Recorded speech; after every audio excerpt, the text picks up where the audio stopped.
WADR. Promoting dialogue. It's 6 p.m. in Dakar and Guinea-Bissau, and 7 o'clock in Lagos. Good evening and welcome to Newslink, coming to you live from West Africa Democracy Radio 94.9 FM and around the world at WADR.org. First, our top stories. Guinea-Bissau's new military leader announces one-year transition. As the highest organ of the state power in Guinea-Bissau, its mandate will last only 1 year, which is the maximum duration of the transition period that begins today. Sahel Alliance voices disappointment as talks with ECOWAS stall. President Tinubu declares national security emergency in Nigeria. And in Togo, tensions mount over unresolved alleged harassment of popular activist Kumai. In this case, the gendarmerie is one of the key players. An independent investigation is essential to shed light on what happened. Please stay tuned for details of these stories and more. West Africa Democracy Radio. It's you speaking. My name is Sankule Janko. Thank you for joining our broadcast. Let's begin with the latest development in Guinea-Bissau, where the newly sworn-in head of state, Major General Hota Natahar, has announced a one-year transitional period following Wednesday's military takeover. The Armed Forces High Command has suspended the constitution, halted all state institutions, and imposed a nightly curfew from 9 p.m. to 6 a.m. Major General Ntaha says the new military body created after the events of the November 23 now serves as the highest state authority for the duration of the transition, which he insists is necessary to address what he describes as growing threats to national security and political stability. Here is Major General Hota Ntaha addressing the nation. I have just been sworn in as President of the High Military Command for the restoration of national security and public order. Created as a result of the events of November 26, this new military body immediately assumed itself as the highest organ of the state power in Guinea-Bissau. Its mandate will last only 1 year, which is the maximum duration of the transition period that begins today. It was not an easy decision for us to launch yesterday, November 26, an action that resulted in the seizure of state power by senior officers of our armed forces. It was not easy at all, but we were living in distress. Our action became necessary after a clear assessment of a growing threat that could jeopardize democracy and the political stability of the Guinean state. It was a threat that carried with it the risk of state interference, public disorder, and even the disintegration of democratic state institutions, a threat that had to be prevented and stopped. Major General Hota Nataha. Now, staying in Guinea-Bissau, the opposition PAIGC, excluded from the recent electoral process, today mobilized for nationwide protest against the military takeover. Regional bodies, including the African Union, ECOWAS, and the Council of Elders, are still in talks with the military, while AU and ECOWAS observers remain on the ground amid security concerns. The opposition may also shift protest locations due to heavy presence of police and soldiers. Well, for more, we are joined by Francis Boniface. Things are getting back in terms of pace is picking up. I think daily life is, it didn't really come to a complete standstill, but there was a notable drop, yes. But I think things are picking up a little bit this evening with everything that has happened, the naming of the new military leader of the country, a new army chief, I think offering just a little bit of clarity for what is to come, yeah.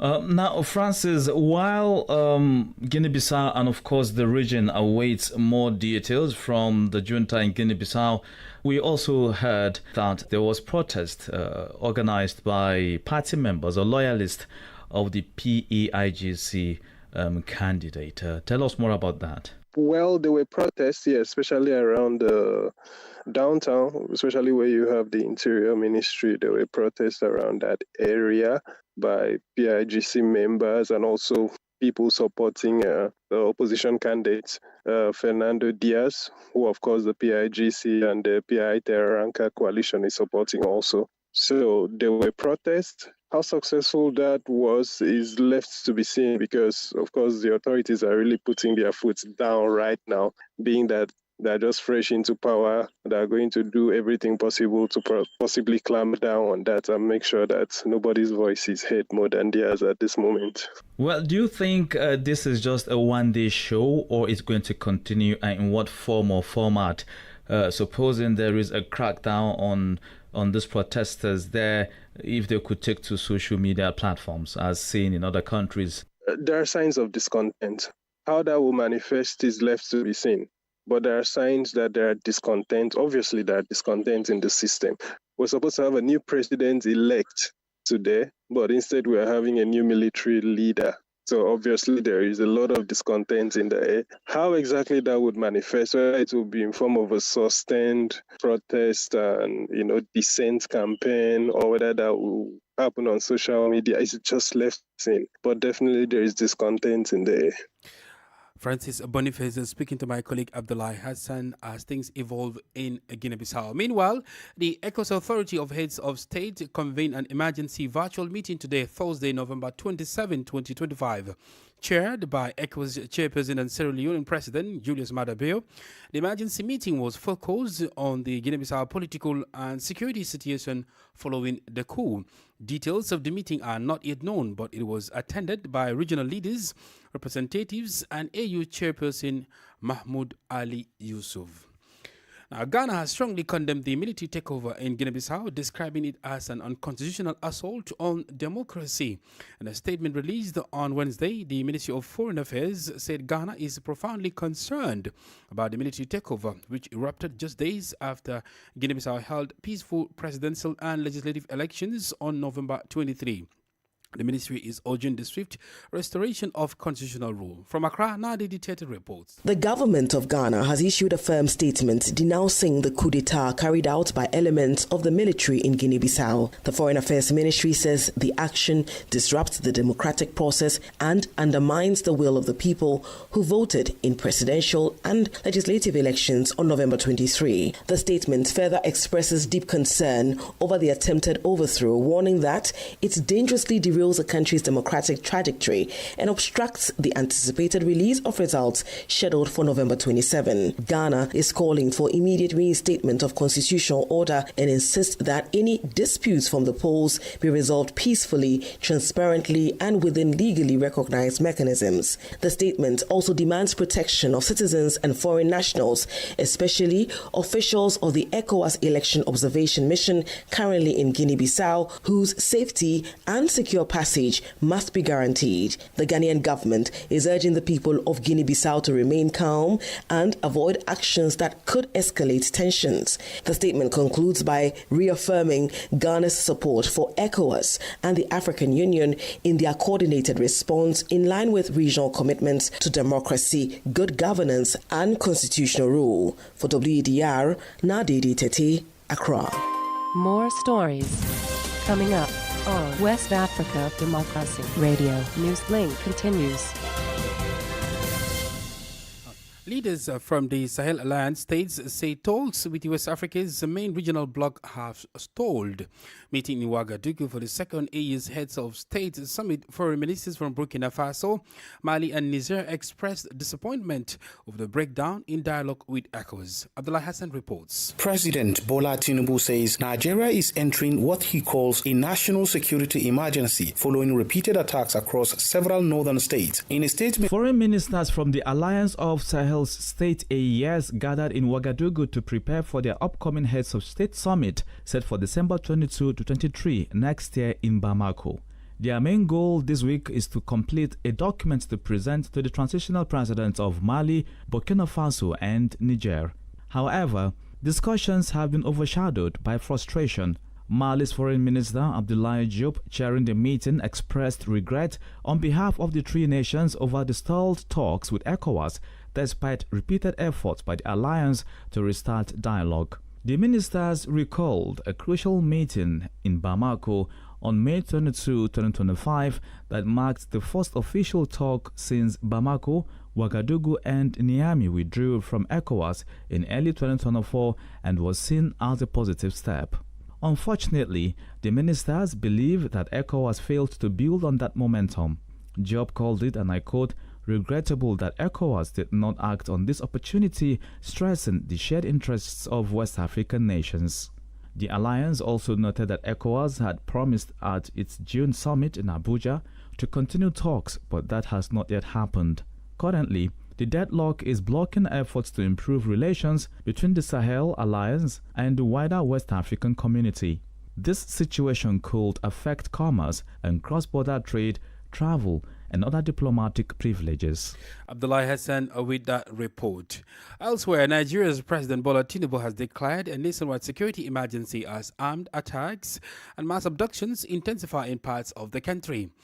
The measures include large-scale recruitment into the security forces and new deployments aimed at protecting schools, communities, and religious centers. From Abuja, WDR's Usman Omar reports. President Bola Tinubu says Nigeria is entering what he calls a national security emergency following repeated attacks across several northern states. In a statement on Wednesday, the president announced fresh recruitment into the armed forces, authorizing the police to add 20,000 new officers, raising its current intake to 50,000, and directing the military to expand its personnel strength. He said the additional manpower is expected to boost operations in hard-hit communities, noting that the police will use National Youth Service Corps camps as temporary training centers. Officers previously assigned to VIP protection duties are also to undergo accelerated training before deployment to frontline areas. The president further ordered the Department of State Services to immediately deploy trained forest guards and to recruit more personnel to confront armed groups hiding in Nigeria's vast forest belts. According to him, there will be no hiding places for agents of evil. End of quote. Tinubu praised recent joint operations that secured the release of 24 schoolgirls abducted in Kebbi State and 38 worshippers held in Kwara, assuring that efforts to rescue remaining hostages, including students kidnapped in Niger State, will continue. The Nigerian leader also urged the National Assembly to fast-track legislation, allowing willing states to establish their own police forces. For Newslink on West Africa Democracy Radio, Usman Umar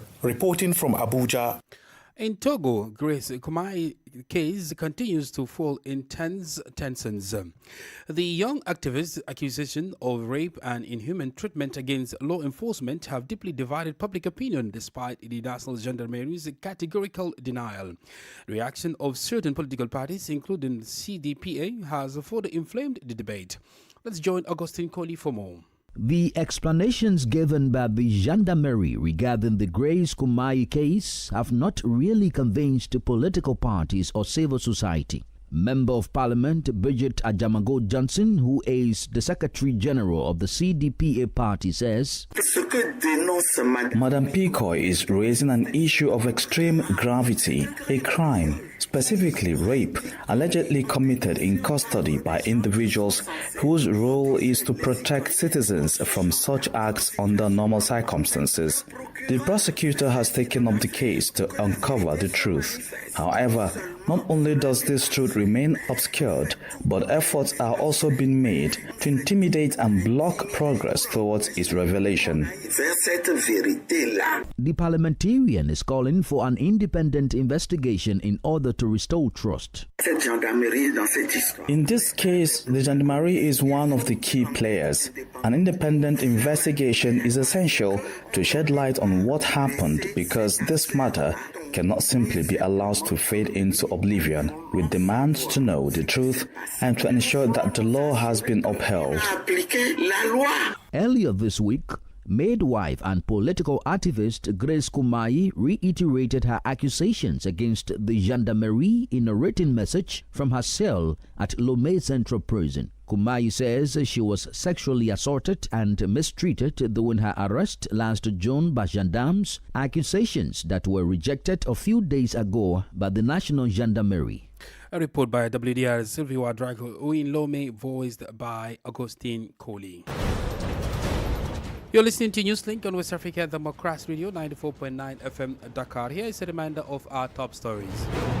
Guinea-Bissau's new military leader announces one-year transition. Sahel Alliance voices the disappointment as talks with ECOWAS stall. President Tinubu declares national security emergency in Nigeria. And in Togo, tensions mount over unresolved alleged harassment of popular activist Kumai. Still ahead in the news, we do have guest interview and sport news. Please stay with us. Fresh and breaking news all the time. Hear it first as the news breaks, only on West Africa Democracy Radio. Newslink continues. In Niger, the Nigerian journalist Serge Mathurin Adu has finally been sentenced to 2 years in prison. He was tried before the High Court of Niamey after 1 year in detention. More details from Christopher Atichu. Sage Mokhtarin Ado has been found guilty of undermining state security.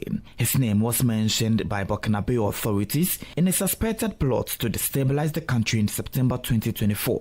He was later formally charged on November 11, 2024 for undermining state security. The journalist was subsequently transferred to the high security prison in Kotukali, located 50 kilometers from the capital.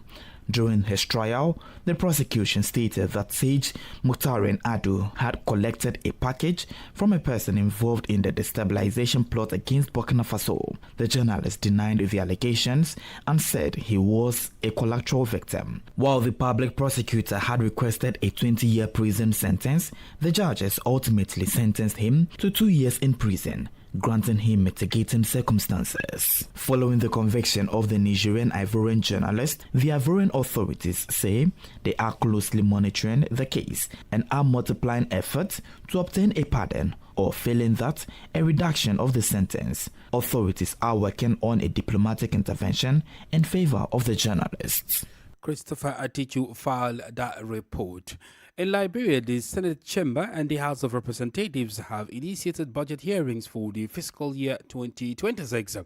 These hearings will revive the proposed $1.2 billion national budget, the largest in Liberia's history. The House hearings serve as a platform for revenue-generating entities to present strategies for strengthening domestic resources, identifying new revenue streams, and preventing future budget shortfalls.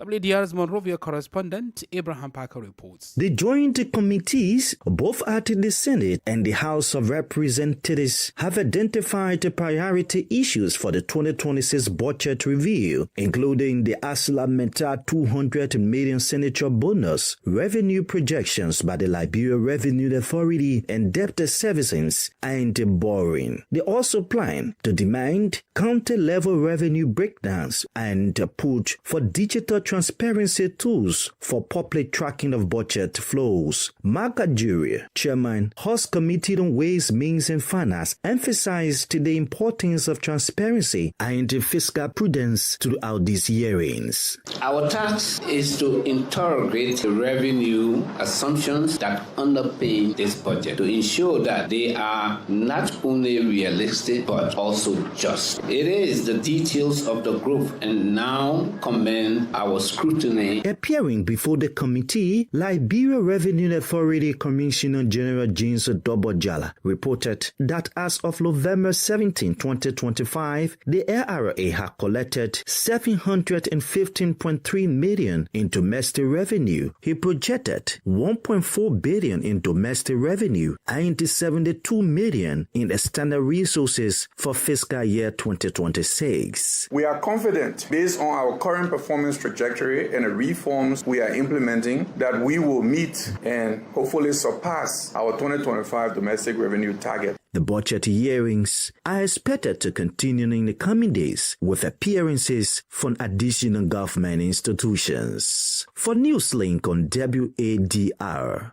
Abraham Parker, Monrovia. Politics, analysis on major news, social matters, and all. This is a guest. Well, in the last 24 hours, Guinea-Bissau has been thrown into political uncertainty with the military takeover. On the other hand, the opposition party, PAIGC, excluded from the recent elections, staged a protest against the military takeover. Regional bodies, including the African Union and ECOWAS, along with the Council of Elders, are actively engaging the military. With all these ongoing reactions are pouring in, with the latest from the Ghanaian government condemning the military action as unconstitutional, and experts are highlighting the need for institutional reform to ensure democracy can truly flourish in Guinea-Bissau. Well, our guest, Festus Fiven, a public affairs analyst, explores the political, social and regional implications of this crisis and what it might mean for West Africa's democratic trajectory. On your program on Saturday, and I remember saying then, coup or military takeover is becoming a bit enticing in the sub-region. Africans are now becoming more proactive and more engaging as far as their governance is concerned. They need good governance. They need good representation. And if this one is coming from the military government, they don't care wherever that good governance is coming from. As far as whoever is leading them can ensure that some of the things they need are provided, they don't care. You will see, you would have noticed that between yesterday and today, if the people don't want the military government, there is a way you will see them protest. That for some people that are loyal to the candidate, the opposition candidate was disqualified, they will not take it that way. So most of the time when they come, the narrative is usually we want to stabilize the country before any other thing can happen. So that is just what we see. There are currently discussions and negotiations with the military by ECOWAS leaders, AU and others. Do you see them actually reaching an agreement, and what do you think will play out in the coming days? If the people are queuing behind the military, we have not forgotten what happened in Burkina Faso, where the people were even the ones telling the Traore that you continue, we want you, we want you, we want you. So if Mbalo is able to by his conduct, by his behavior, even while in detention, and his followers, if they are able to guarantee that dividend of democracy will be delivered to the people, I think the military will step back. As it is right now, it is for peace to return. ECOWAS, what they actually use is moral suasion, because at the end of the day, you realize that Mali, Burkina Faso, Niger, they are already not in ECOWAS, they have joined the Sahel region. So it's also raising a question of what is actually the power of ECOWAS over member states. So this then brings to the question that has ECOWAS lost grab of its ability to ensure democratic growth in the sub-region? ECOWAS never had that ability. What ECOWAS was enjoying before now was the relative peace that was being enjoyed in the sub-region. Nothing really has actually challenged the competence or the ability of ECOWAS to bring people together. For example, they said peace is not the absence of war, it's the ability to control it. Now, ECOWAS, like I told you before now, what they mostly use is moral suasion. ECOWAS cannot decide. And don't forget the external influence that we still have in the sub-region. For the Francophone countries, their allegiance to France and some other countries is a problem. If you, what does Africa supply to Africa? So because ECOWAS, the business, the trade, the volume of trade between these member countries is not to the extent where sanction will be able to affect one negatively. They are not providing something that you cannot get from another place. So ECOWAS does not have that bite as it is. It is only moral suasion that they are using. So until we get to the level where if you depend solely on Nigeria for energy, and Nigeria says that if you don't go back to democratic rule, we will not give you energy, and you know that you cannot get energy from somewhere else, you will now begin to reconsider. So what will ECOWAS be presenting as a bargaining chip on the table to force member states to do what they want? That is the problem. So ECOWAS will do what they will do, but the people that are directly affected by this governance will be the one that will take majority of the decisions. Finally, before you take a leave of me, What will it take to end all forms of military interference in the country's democratic journey? Democracy that affects the people. Democracy where the will of the people is what is enforced and enthroned. Not the democracy that the will of a few are forced down the throat of the majority. The only challenge that is making people to rebel, people are the ones calling for the military to. Military will naturally come out when there is civil unrest, when there is chaos everywhere. Well, that was our guest, Festus 15, a public analyst there.